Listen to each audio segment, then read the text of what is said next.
नमस्कार दोस्तों, आज मैं आपको हरतालिका तीज व्रत की कथा, साथ में तीज माता की कथा, गणेश कथा और आरती सुनाने जा रही हूँ। प्रेम से बोलिए भोलेनाथ की जय हो, पार्वती माता की जय हो, गणेश भगवान की जय हो। इस व्रत के महात्म्य की कथा भगवान शंकर ने पार्वती को उनके पूर्व जन्म का स्मरण कराने हेतु इस प्रकार कहा था। एक बार तुमने हिमालय पर गंगा तट पर अपनी बाल्य अवस्था में 12 वर्ष की आयु में अधोमुखी होकर घोर तप किया था। तुम्हारी कठोर तपस्या को देखकर तुम्हारे पिता को बड़ा क्लेश होता था। एक दिन तुम्हारी तपस्या और तुम्हारे पिता के क्लेश के कारण नारद जी तुम्हारे पिता के पास आए और बोले कि विष्णु भगवान आपकी कन्या से विवाह करना चाहते हैं। उन्होंने इस कार्य हेतु मुझे आपके पास भेजा है। तुम्हारे पिता ने विष्णु भगवान जी के प्रस्ताव को सहर्ष स्वीकार कर लिया। इसके बाद नारद जी ने विष्णु भगवान जी के पास जाकर कहा कि हिमालय राज अपनी पुत्री सती का विवाह आपसे करना चाहते हैं। विष्णु जी भी तुमसे विवाह करने को राजी हो गए। नारद जी के जाने के बाद तुम्हारे पिता ने तुम्हें बताया कि तुम्हारा विवाह विष्णु जी से तय कर दिया गया है। यह अनहोनी बात सुनकर तुम्हें अत्यंत दुख हुआ और तुम जोर जोर से विलाप करने लगी। एक अंतरंग सखी के द्वारा विलाप का कारण पूछने पर तुमने सारा वृतांत सखी को बताया कि मैं भोलेनाथ से विवाह के लिए कठोर तप कर रही हूँ। उधर हमारे पिताश्री विष्णु जी के साथ मेरा संबंध करना चाहते हैं। क्या तुम मेरी सहायता करोगी? नहीं तो मैं अपने प्राण त्याग दूंगी। तुम्हारी सखी बड़ी दूरदर्शी थी। वह तुम्हें एक घनघोर जंगल में ले गई। इधर तुम्हारे पिता तुम्हें घर में न पाकर बहुत चिंतित हुए। मैं विष्णु जी से उनका विवाह करने का वचन दे चुका हूँ। वचन भंग की चिंता से वह मूर्छित हो गए। उधर तुम्हारी खोज होती रही और तुम अपनी सहेली के साथ नदी के तट पर एक गुफा में मेरी तपस्या करने में लीन हो गई। भाद्रपद शुक्ला की तृतीया को हस्त नक्षत्र में तुमने रेत का शिवलिंग स्थापित करके व्रत किया और पूजन तथा रात्रि जागरण भी किया। तुम्हारे इस कठिन तप व्रत से मेरा आसन डोलने लगा। मेरी समाधि टूट गई। मैं तुरंत तुम्हारे पास पहुंचा और वर मांगने का आदेश दिया। तुम्हारी मांग तथा इच्छा अनुसार तुम्हें मुझे अर्धांगिनी के रूप में स्वीकार करना पड़ा। तुम्हें वरदान देकर मैं कैलाश पर्वत पर चला आया। प्रातः होते ही तुमने पूजा की समस्त सामग्री को नदी में प्रवाहित करके अपनी सहेली सहित व्रत का पारण किया। उसी समय तुम्हें खोजते हुए हिमालय राज उस स्थान पर आ पहुँचे। बिलखते हुए तुम्हारे घर छोड़ने का कारण पूछने लगे। तब तुमने उन्हें बताया कि मैं शंकर भगवान को पति रूप में वर्ण कर चुकी हूँ, परंतु आप मेरा विवाह विष्णु जी से करना चाहते थे, इसलिए मुझे घर छोड़कर आना पड़ा। मैं अब आपके साथ घर इसी शर्त पर चल सकती हूँ कि आप मेरा विवाह विष्णु जी से न कर भगवान शिव जी से करेंगे। गिरिराज तुम्हारी बात मान गए और शास्त्रोक्त विधि द्वारा हम दोनों को विवाह के बंधन में बांध दिया। शंकर जी ने पार्वती जी से यह भी बताया कि जो स्त्री इस व्रत को परम श्रद्धा से करेगी उसे तुम्हारे समान ही अचल सुहाग प्राप्त होगा। प्रेम से बोली पार्वती माता की जय हो, भोलेनाथ की जय हो। अब सुनते हैं तीज व्रत की महिमा की कहानी। बहुत पुरानी बात है। एक गांव में हरिया नाम का व्यक्ति अपने पत्नी पुष्पा के साथ रहता था। हरिया के पास गांव में कुछ जमीनें थीं, जिस पर वह खेती करके गुजर बसर करता था। एक बार गांव में बारिश नहीं हुई, सारे खेत सूख गए। इस बात से परेशान होकर हरिया की तबीयत खराब रहने लगी। तब पुष्पा ने गांव के एक बूढ़ी अम्मा को अपनी परेशानी बताई। तब उन्होंने कहा, तुम इस बार तीज का व्रत रखो। इस दिन पानी मत पीना। इस व्रत के फल से तुम्हारे सारे पाप नष्ट होकर धन्य धन और अमर सुहाग की प्राप्ति होगी। साथ ही तुम्हारी सारी परेशानियों का अंत हो जाएगा। तीज व्रत आने में अभी 1 महीना बाकी था। घर पर कुछ खाने को नहीं था। इसी समस्या से पुष्पा गांव में जाकर मजदूरी करती, जिससे गुजारा हो सके। चिंता के कारण हरिया का तबीयत दिन प्रतिदिन खराब होती जा रही थी। इसी बीच तीज का व्रत आ गया। पुष्पा ने सुबह जल्दी उठकर घर का सारा काम किया। स्नान आदि करके माता पार्वती और शिव जी की पूजा के बाद वह मजदूरी करने चली गई। उस दिन गर्मी व धूप ज्यादा था। काम करते करते दोपहर तक उसकी तबीयत खराब होने लगी। धूप में मेहनत का काम, साथ ही निर्जला व्रत होने के कारण उसे चक्कर आ गए और वह बेहोश होकर जमीन पर गिर पड़ी। उसके साथ काम करने वालों ने उसे उठाकर छाया में लेटाया, पानी के छींटे मारे पर उसे होश नहीं आया। उसके बाद कुछ औरतों ने उसे पानी पिलाया, जिसके बाद उसे होश आ गया, पर उसका व्रत टूट चुका था। वह रोने लगी। वह दुखी मन से घर वापस आ गई। हरिया के लिए उसने खाना बनाया, पर वह खुद भूखी ही रही। उसे दुख था कि निर्जला तीज तो अब अगले साल आएगा, तब तक उसके घर का खर्चा कैसे चलेगा, साथ ही हरिया की तबीयत कैसे ठीक होगी।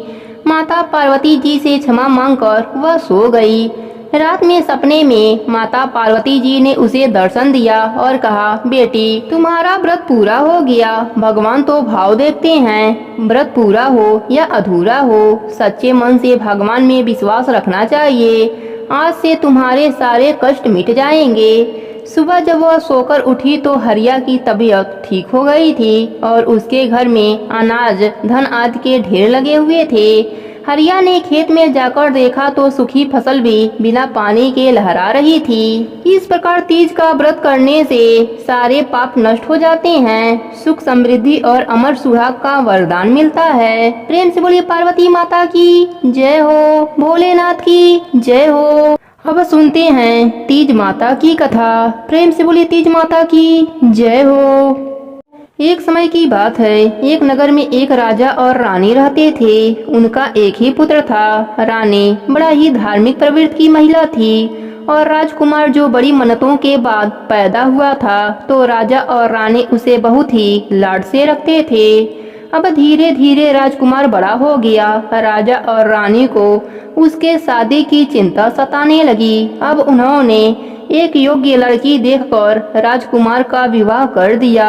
अब उनका समय बड़ी ही खुशी से बीत रहा था, लेकिन कहते हैं ना, जो इस संसार में आया है उसे एक दिन जाना ही होगा। इस तरह से राजा बीमार रहने लगा और वह परलोक सिधार गया।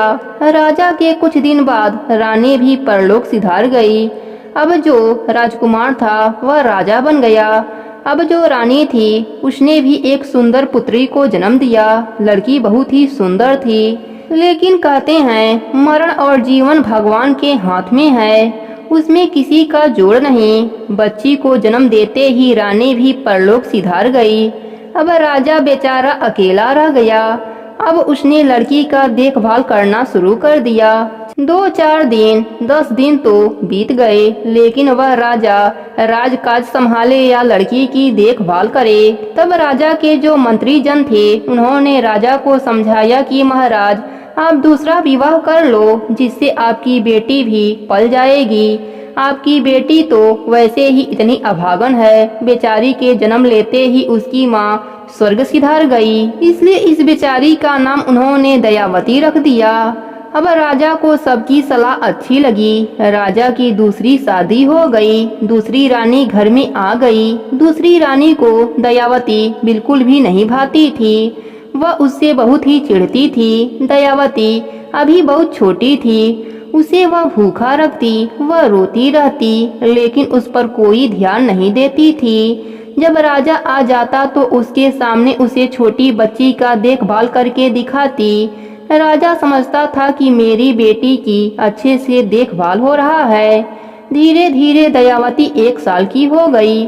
उसके घर में एक और पुत्री का जन्म हुआ। उसके आने की खुशी में पूरे नगर में मिठाइयाँ बटी, नाच गाना हुआ और उस लड़की का नाम सुखवती रखा गया। सबने कहा कि उसके आने से घर में खुशी का माहौल हो गया है। राजा की 2 बेटियां हो गई। दोनों में 1 साल का अंतर था। अब धीरे धीरे लड़कियां थोड़ी बड़ी हो गईं। जो रानी थी वह अपने बेटी को बहुत प्यार करती थी। उसका बचा कुचा जो बासी भोजन था उसे वह दयावती को दे देती। दयावती बहुत होनहार लड़की थी। वह बहुत पूजा पाठ करती थी। जहाँ भी नगर में पूजा पाठ होता वहाँ पर चली जाती। उससे उसको बहुत मार पड़ती, साथ ही डांट भी खानी पड़ती, लेकिन उसका मन पूजा पाठ में बहुत लगता था। रानी को इस बात से बहुत जलन होती थी कि यह तो बहुत पूजा पाठ करती है, क्योंकि जो दयावती थी वह सुखवती से ज्यादा सुंदर थी। उस चीज का भी रानी को बहुत जलन होता था। अब रानी की बेटी सुखवती विद्यालय में जाती पढ़ने के लिए, लेकिन जो दयावती थी वह घर पर रहती, उसको पढ़ने के लिए नहीं जाने देती थी। जब राजा कहता कि इसको भी विद्यालय में पढ़ने जाने दो, तो रानी कहती कि मेरी तबीयत खराब रहती है, या तो बड़ी है, थोड़ा हाथ बटाएगी तो मेरा भी काम हो जाएगा। और राजा के जाने के बाद वह दुखवती से घर का सारा काम कराती, उसे तरह तरह से दंड देती, उसको हर तरह से दुख प्रदान करती। अब धीरे धीरे दोनों कन्याएं बड़ी होने लगीं और विवाह योग्य हो गईं। अब राजा भी जान चुका था कि रानी दयावती को बिल्कुल पसंद नहीं करती है, उसके साथ सौतेला व्यवहार करती है। अब रानी ने कहा, इस दयावती की शादी कर दो, जिससे कि हमें इससे छुटकारा मिल जाए।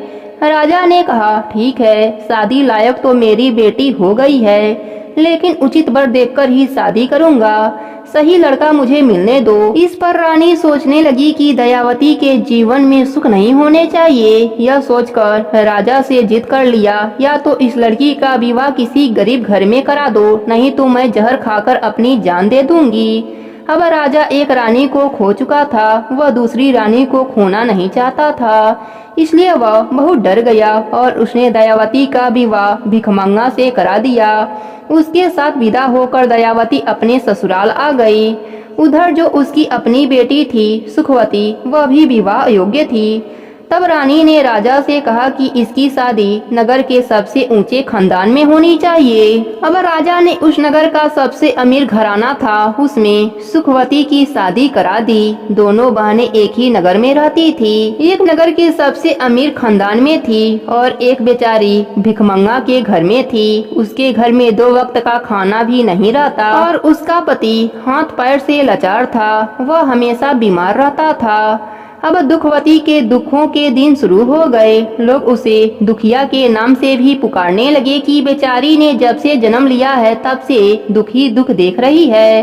अब बेचारी दूसरे के घरों में चौका बर्तन करती। एक दिन सुखवती ने सोचा कि चलकर देखूं तो सही दुखवती का क्या हालचाल है, क्योंकि अब उसका नाम दयावती से दुखवती हो गया था। सुखवती सोचने लगी, क्यों ना इससे अपने घर का काम कराया जाए, फ्री नौकरानी मिल जाएगी। वह उससे कहने लगी, बहन, मेरे से तेरी हालत देखी नहीं जाती, इसलिए मैं तेरे घर पर आई हूँ। एक काम कर, तू मेरे घर का काम करने आ जाया कर, उसके बदले मैं तुम्हें खाना दे दिया करूँगी। इस पर दुखनी कहने लगी कि ठीक है बहन, मैं औरों के घर पर भी झाड़ू पोछा करती हूँ, उनका बासी बचा कुचा लाती हूँ, उसे ही हम खाते हैं, उसी से हमारा गुजारा चलता है। अब ऐसी बात है तो मैं तुम्हारे घर पर भी काम कर लिया करूँगी। अब दुखवती अगले दिन से सुखवती के घर जाने लगी। अब उसके घर का सारा काम करती, लेकिन जो सुखवती थी वह रात का जो बासी भोजन होता वह दुखवती को दे देती, लेकिन दुखवती बेचारी कुछ नहीं बोलती और चुपचाप लेकर आ जाती। ऐसे ही दिन बीत रहे थे। एक दिन एक पड़ोसन चाची आती हैं, कहती हैं, दुखवती, तीज का व्रत आ गया है, तुम्हें याद है या भूल गई हो? इस पर दुखवती कहती है, धन्यवाद चाची जी, हमको तो दुख में व्रत त्योहार भूल ही जाते हैं। अब तो दुखवती को चिंता होने लगी कि मेरे पास तो कोई पूजा की सामग्री नहीं है और घर में अन्न भी नहीं है, मैं क्या खाकर तीज का व्रत रखूंगी।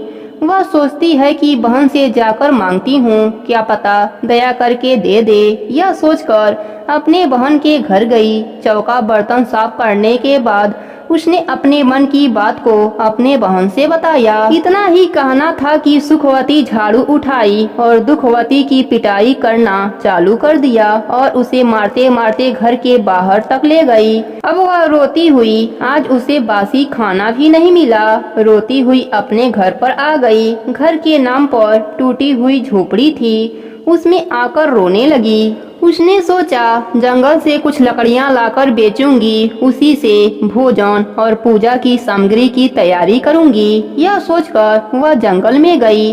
माता रानी का नाम लेकर चल दिया। उसने कहा, दुख सुख तो जीवन का आधार है, यह तो जीवन में लगे रहेंगे, लेकिन मुझे हिम्मत नहीं हारनी चाहिए। जैसे ही वह जंगल के तरफ जाने लगी, तभी उसने देखा एक गाय बियाने वाली थी। उसको प्रसव पीड़ा हो रही थी। तो गाय ने कहा, बहन तुम मेरी मदद कर दो, मुझे बहुत पीड़ा हो रही है। तब वह गाय के पास जाकर उसके कमर पर हाथ सहलाने लगी, जिससे गाय की प्रसव पीड़ा कम हो गया और उसने बछड़े को जन्म दिया। गाय ने उसे बहुत आशीर्वाद दिया। वह गाय की मदद करके जैसे ही आगे चली तो उसे एक नागिन दिखाई दी। नागिन को देखकर दुखवती डर गई, लेकिन नागिन कहने लगी, बहन मैं बहुत कष्ट में हूँ। यह केचुली मेरे ऊपर चिपक गई है, जिससे मुझे बहुत परेशानी हो रही है। तुम मुझे इस केचुली से बाहर करने में मेरी मदद कर दो। तो दुखवती ने डरते हुए कहा कि मैं तुम्हारी मदद तो कर दूंगी, लेकिन अगर तुमने मुझे डस लिया तो। वह कहने लगी, नहीं, तुम मेरी मदद करोगी तो मैं तुम्हें क्यों डसूंगी। तब उसने धीरे धीरे केचुली उतारने में नागिन की मदद करी। नागिन भी बड़ी खुश हुई और उसे बहुत आशीर्वाद दिया। वहाँ से चली। चलते चलते बीच जंगल में पहुँच गई। उसने देखा एक नीम का पेड़ है, उसी के नीचे एक बुढ़िया माई बैठी हुई करा रही हैं। वह बुढ़िया माई के पास गई और कहने लगी, माई क्या परेशानी है तुम्हें। तो बुढ़िया माई कहने लगी, मैं बहुत परेशान हूँ। दूर दूर तक कोई दिखाई नहीं दे रहा है जो मेरी मदद कर सके। अब वह बुढ़िया माई की मदद करने लगी। कभी उसके हाथ पैर दबाती, जो बुढ़िया माई कहती वही वह कर देती, जिससे बुढ़िया माई बड़ा ही प्रसन्न हुई। उन्होंने कहा, बेटी मेरा थैला टंगा हुआ है, जरा उसे उतार दे और अपने साथ ले जा। उसने कहा, माँ मैं तुम्हारे थैला को क्यों ले जाऊँ, तुम अपना थैला अपने पास रखो। मैं तो जंगल से लकड़ियाँ बीनने के लिए आई हूँ। मेरा पति भूखा प्यासा मेरा राह देख रहा होगा। वह आंखों में आंसू भर के बोली। तब बुढ़िया माई ने कहा, जरा थैला तो उठा और उसमें अपना हाथ डालो, जो तेरे हाथ में आएगा वह ले जाना। उसने सोचा, खाने पीने की कोई चीज होगी, बुढ़िया माई दया करके मुझे दे रही होंगी। दुखवती ने जैसे ही थैला में हाथ डाला तो उसमें से सोने के सिक्के निकले। उसे देखकर बुढ़िया माई मुस्कुराई और कहने लगी, यह सब तेरे लिए है, इसे ले जा। अब तू अपना और अपने पति का देखभाल अच्छे से कर। जो दुखवती थी वह बहुत खुश हुई। वह वहाँ से चली तो रास्ते में वही नागिन मिली। नागिन बोली, बहन तुमने मेरी बहुत मदद करी है, आज मैं भी तेरी मदद करना चाहती हूँ। वह नागिन दुखवती को नागमणि दिया और बोली, यह नागमणि है, इसे तुम अपने साथ ले जा। इससे तुम्हें कभी भी अन्य धन की कमी नहीं होगी। दुखवती बहुत खुश हो गई। आगे चली तो वह गाय और बछड़ा मिले। गाय कहने लगी, तुमने मेरी बहुत मदद करी है, मैं तुम्हारे साथ चलूंगी। गाय को भी अपने साथ ले लिया। आगे आगे दुखवती और पीछे पीछे गाय और बछड़ा चलने लगे। जैसे ही वह अपने झोपड़ी में गई, वैसे ही सुंदर घर बन गया। अब तो उसने घर में नौकर चाकर रख लिया और उसका रानियों जैसा ठाट बाट हो गया। इधर सुखवती सोचने लगी, बहुत दिन हो गए हैं, क्यों ना बहन की खबर ली जाए, कैसे दिन कट रहे हैं। वह उसके मजे लेने के लिए उसके घर गई। दुखवती के ठाट बाट देखकर उसे तो चक्कर आने लगे। अपने बहन दुखवती से बोली, बहन। सुखवती ने कहा, बहन इतना धन तुम्हारे पास कहाँ से आया। दुखवती बहुत भोली वाली थी। दुखवती बोली, मेरे पर तीज माता की कृपा हुई है। दुखवती सच सच सारी बातें सुखवती को बता दिया। अब सुखवती के मन में लालच आ गया। अगले साल तीज का व्रत आने पर वह फटी सी साड़ी पहनकर गरीब औरत का भेष बनाकर चल दिया जंगल में। जंगल में उसे एक शेरनी दिखाई दिया जो दहाड़ मार रही थी, जिसे देखकर सुखवती डर गई और वहाँ से जान बचाकर भागी। आगे गई तो आगे उसे वही नागिन फुफकारती हुई नजर आई। वहाँ से जान बचाकर भागी।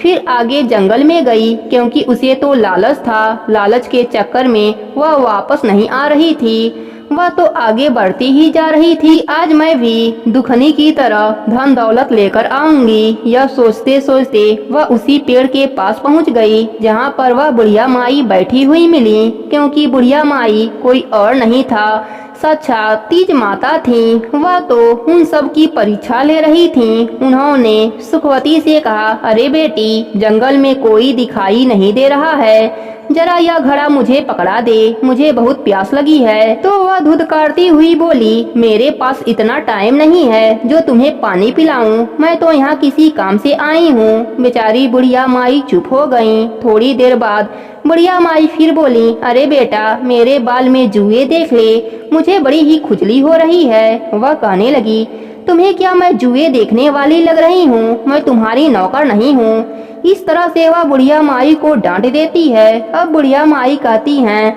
वहाँ मेरा थैला टंगा है, तुम्हें जो चाहिए उसमें से ले जा। अब उसे दुखने की बात याद आ गई कि कैसे बुढ़िया माई उसे थैले में से धन ले जाने के लिए बोला था। वह बहुत खुश हुई। वह झटपट थैला पकड़कर उसमें जैसे ही हाथ डाला, उसमें बहुत सारे कीड़े मकोड़े थे, उसके हाथों में चिपक गए। अब वह चिल्लाने लगी कि यह क्या, तुमने मेरे बहन को तो इतना धन दिया और मुझे यह कीड़े मकोड़े। तब बुढ़िया माई एक छड़ी उठाई और उसकी खूब पिटाई करती हैं और कहती हैं, तेरी बहन तो सत्य की है, वह तो परम भक्त है, बड़ी भोली भाली है, और तू इतना कुछ होते हुए भी लालच के बल पर उसे नीचा दिखाने के लिए आ गई। बुढ़िया माई उसे मारते मारते जंगल से बाहर लाती हैं। अब उसको अपने करनी पर बहुत पछतावा होता है। वह सीधी वहाँ से दुखवती के पास जाती है और उसके पैरों में गिरकर माफी मांगने लगती है कि बहन, बचपन से लेकर आज तक हमने तुम्हारे साथ बहुत बुरा किया है, तुम मुझे माफ कर दो। दुखनी तो दिल की बहुत ही अच्छी थी। उसे उठाकर अपने सीने से लगा लिया और अपने बहन को माफ कर दिया। इधर उसके माता पिता की आंखों की रोशनी चली गई। फिर वह भी अपने करनी पर पछताने लगे कि हमने पाप किया है, इसलिए भगवान हमें सजा दे रहे हैं। हे तीज माता, जैसे आपने दुखनी के दुख के दिन दूर किए, वैसे ही अपने सभी भक्तों पर अपनी कृपा बनाए रखना। प्रेम से बोले तीज माता की जय हो, भोलेनाथ की जय हो। अब सुनते हैं व्रत को पूर्ण करने वाले गणेश भगवान की कहानी। प्रेम से बोले गणेश भगवान की जय हो। एक समय की बात है, एक गांव में एक मालिन रहती थी। उसके पति का स्वर्गवास हो चुका था। उसका एक 4 साल का पुत्र था। उसकी सास कठोर हृदय की स्त्री थी। वह बहू को बहुत तकलीफ देती थी। एक दिन सास बहू और पोते को घर से निकाल दिया। वह दोनों रोते हुए चलते चलते एक जंगल में पहुंच गए। वहां एक बड़े पेड़ के नीचे बैठ गए। वहां से थोड़ी दूर पर एक गणेश भगवान का मंदिर था। वहां बहुत लोग गणेश भगवान के दर्शन करने आते थे। दर्शन करके गणेश भगवान को प्रसाद चढ़ाते थे। फिर वह प्रसाद सबको बांट देते थे। इस प्रसाद से माँ बेटे का गुजारा होने लगा। दोनों माँ बेटे गणेश भगवान के पूजा पाठ में लग गए। एक दिन उन्होंने सोचा, क्यों ना हम भी जंगल से फूल लाकर बेचें। वह रोज जंगल से फूल लाकर उसकी माला बनाकर बेचने लगे। साथ में पूजा की सामग्री और प्रसाद भी बेचने लगे। इससे उनको आमदनी होने लगी। गणेश भगवान की कृपा से आमदनी बढ़ने लगी। जल्दी ही उन्होंने एक मकान और एक दुकान बना लिया। एक दिन उसी नगर की राजा की बेटी मंदिर में पूजा करने आई। मालिन के बेटे को देखकर राजकुमारी उस पर मोहित हो गई और उससे विवाह करने की सोचने लगी।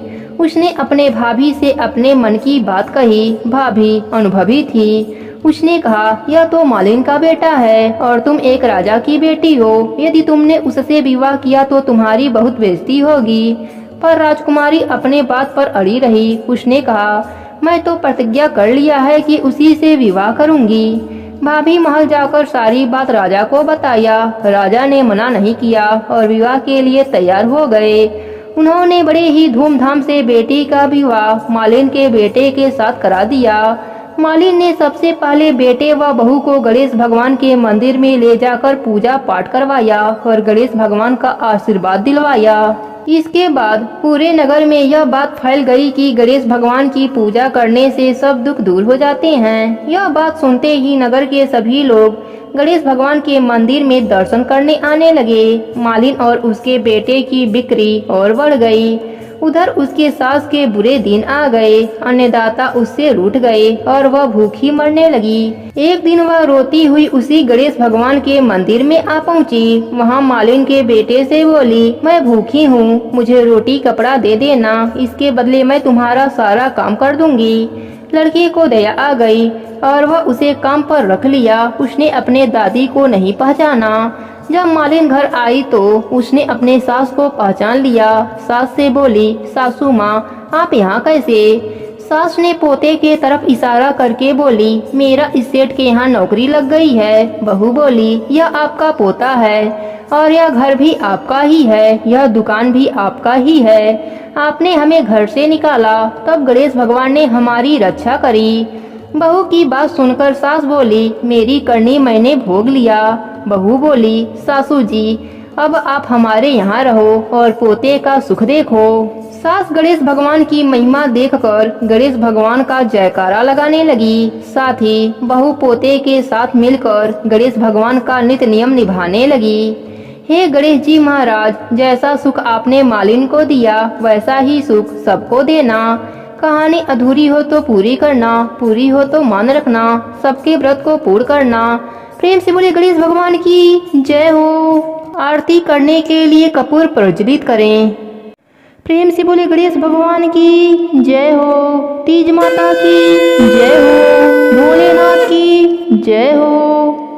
जय गणेश जय गणेश जय गणेश देवा, माता जाकी पार्वती पिता महादेवा, माता जाकी पार्वती पिता महादेवा। लड्डुअन को भोग लगे संत करे सेवा। जय गणेश जय गणेश जय गणेश देवा, माता जाकी पार्वती पिता महादेवा, माता जाकी पार्वती पिता महादेवा। एक दंत दयावंत चार भुजाधारी, मस्तक सिंदूर सोहे मूसे की सवारी। जय गणेश जय गणेश जय गणेश देवा, माता जाकी पार्वती पिता महादेवा, माता जाकी पार्वती पिता महादेवा।